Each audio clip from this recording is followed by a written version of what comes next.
In this video, I'm going to show you how you can install the right PNC mobile banking app on your smartphone. If this video helps, please like and subscribe. So PNC is one of the best or the most useful banking app that you can use for your transactions. However, to have it, you need to know the right app that you need to install. So I'll first uninstall this and then go to the installation process. If you find this video helpful, please like and subscribe. So the good thing is you can install PNC mobile banking app either through Google Play Store if you are on Android smartphone or App Store if you are on iPhone. For my case, I'm using an Android smartphone and therefore I'll go to Google Play Store here. If you are on iPhone, go to App Store, log in with your ID, and for Google, I'll log in with my Gmail and then go to the search bar, just tap on it, and then search the app by name, PNC.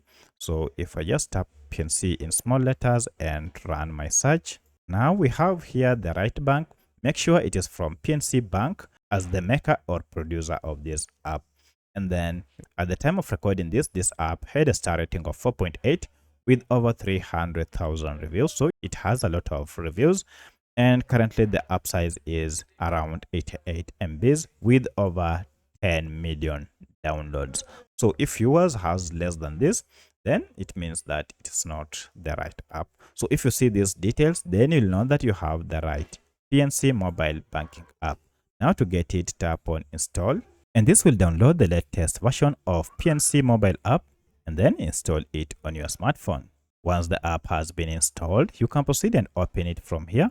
Or now if you go to your apps, let's go check it on our apps. You can see here is the app with this logo. This is the current logo. Now let's tap on it, and now here is the welcoming interface. Now you can proceed and sign in or create an account if you haven't created one. So that's how you can install the right PNC mobile banking app on your smartphone. If you have any other question, kindly let me know in the comment section. Otherwise, thanks for watching and let's meet in the next video.